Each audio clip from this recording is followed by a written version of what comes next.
Technology is unavoidable in education today. However, many school systems are not equipped to provide the necessary materials for students to learn in our technological environment.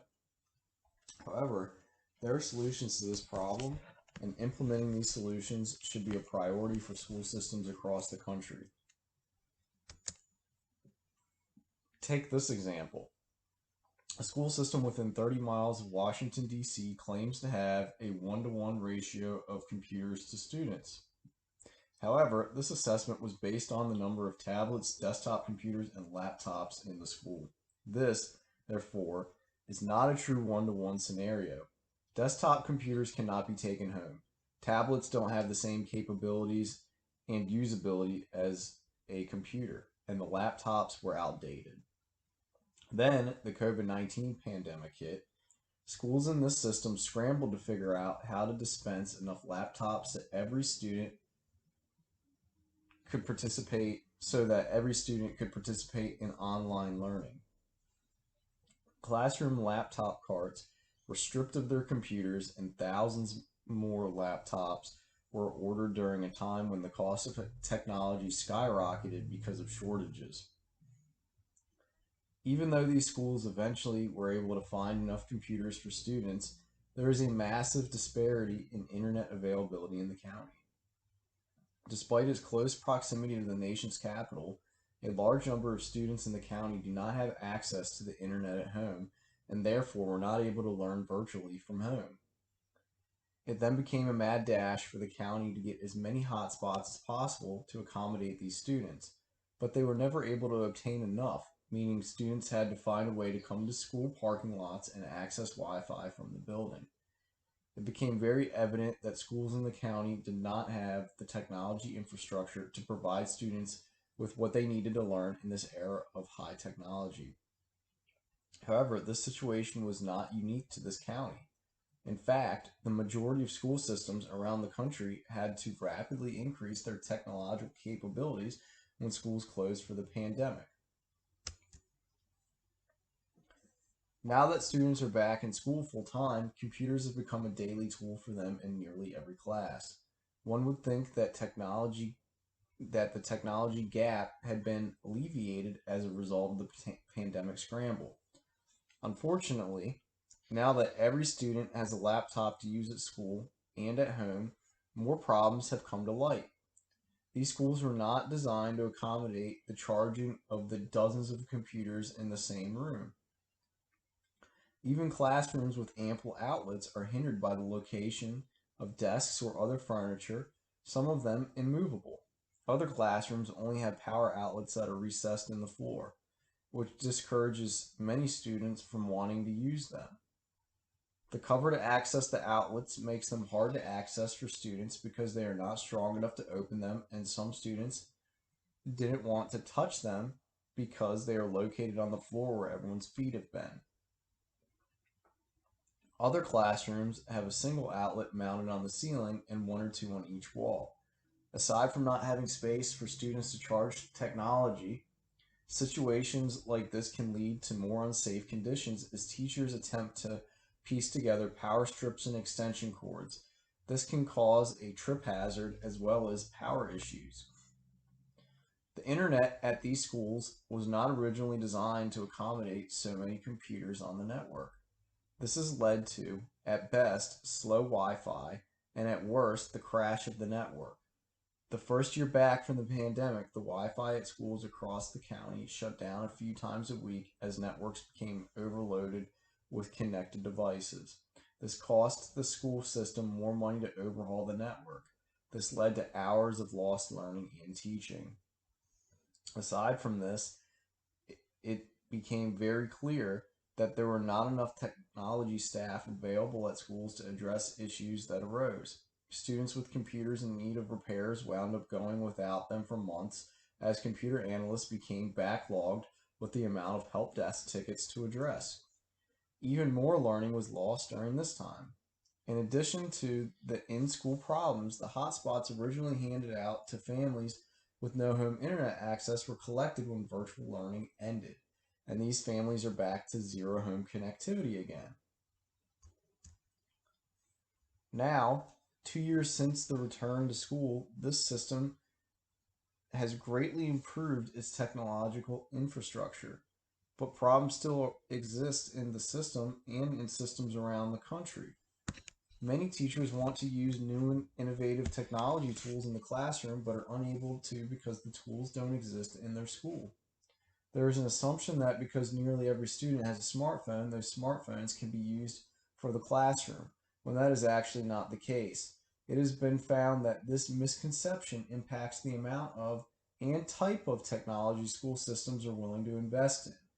Now that every student has a computer in many schools, there are more problems that arise, and more technology staff are needed to address those problems. However, this need has not been mitigated. Many networks have to yet been upgraded to accommodate the devices on them. And despite the number of technological tools increasing, many of them are not supported due to either budget constraints or infrastructure. Multiple studies have shown that the physical learning environment has a major impact on students' learning. Learning outcomes are improved when money is invested into the school's infrastructure, and in the 21st century, technology is becoming an unavoidable part of that infrastructure. The integration of technology within education has allowed for more flexible learning, more opportunities for alternative assignments, and greater variety of student choices. When the technology is aligned with the needs of students in the school, it is effective and can enhance their educational experience. Incorporating technology into the K through 12 classroom also prepares students for the future. As many higher education institutions move to hybrid classes via learning management systems, students have to know how to navigate these programs. Even if a student does not choose to attend college, workplaces are also using online databases for managing schedules, pay, and customer accounts. Therefore, these technological skills translate into later parts of life. The United States Department of Education states that in order for schools to be able to effectively utilize technology in their classrooms and prepare students for future, schools should have four components to their infrastructure. 1. Reliable and constant internet connectivity. 2. Appropriate and current devices. 3. Defined responsible use policy. 4. Quality learning objects. In order to meet these four criteria, schools need to evaluate their current technology infrastructure on a regular basis. They need to identify gaps, brainstorm solutions, and provide training for staff. When evaluations are performed, some of the major questions that need to be answered include: 1. What tools and equipment are currently supported and how many?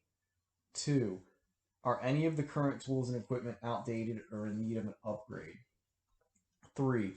Can the current network accommodate the number and type of new devices needed? 4. Can the building infrastructure accommodate the technology infrastructure? 5. What training will staff need to use the new tools and equipment? 6. Is there funding and resources available to accommodate the necessary changes and upgrades? 7. Do students have the capability to use these tools at home? Does this local infrastructure support the school's technology infrastructure? It is important to remember that the evaluation and the changes that come from it will not occur overnight. Depending on the state of the current infrastructure, this process can take a few years and may involve more stakeholders than just those directly involved in the school system. This will most likely be a collaboration between school, local, and even state leaders, but in order to give students the most equitable and modern education possible, technology cannot be avoided in the classroom.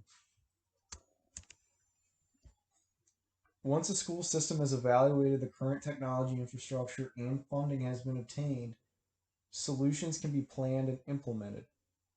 Some solutions are simple, while others are more intense and may require more time to implement. Firstly, Schools need to prioritize what aspects of their technology infrastructure need to be updated and in what order. In many cases, a network upgrade can fix multiple connectivity and usability issues and should be one of the first changes considered. Secondly, current subscriptions for learning programs should be audited to determine what is currently appropriate and what can be removed. This can also help to cut costs and ensure the technologies being used are actually beneficial. Thirdly, a technology disposal plan and replacement schedule should be implemented. In many school districts, old technology is not disposed of when it is replaced, or it is not replaced when it should be. This leads to a backlog of devices and the loss of usable funds, resources, and space.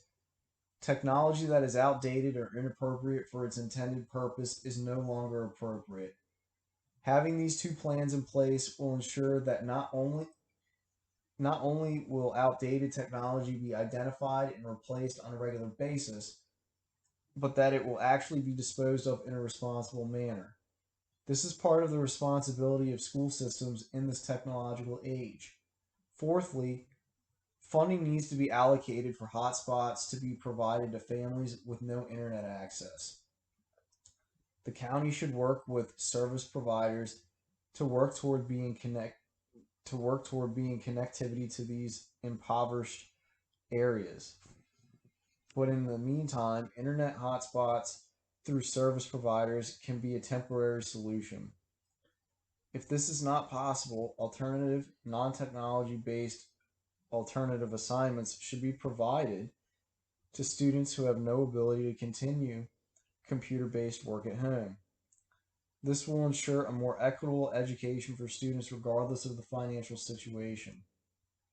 Lastly, in order to provide as equitable of an education for all students as possible, every content area needs to be evaluated to ensure all of their technology needs are being met. In some instances, school systems prioritize classes under the umbrella of STEM or other paid curriculums such as Project Lead the Way, while other content areas do not receive the same attention. This leads to a lack of technological updates for the curricula that every student interacts with, which only widens the access gap between certain groups of students. With the current trajectory of technology in our society, its immersion in the field of education is not lessening anytime soon. Because of this, it is necessary that school systems across the county act to address the technological gaps in their infrastructure and even work with local leaders to address the same in the surrounding community. Being proactive is always better than being reactive. With regular evaluation of the current state of technology in schools, problems in areas necessitating updates can be identified and addressed quickly. Regardless of the types of changes that are made, any decisions need to be made with the need of the students in mind. Providing a high quality, equitable education is the paramount goal of any school based decisions, and those about technology are no exception. However, keeping abreast of technological changes and addressing concerns quickly will ensure that this is the opportunity that all students are afforded, preparing them for their future outside of education.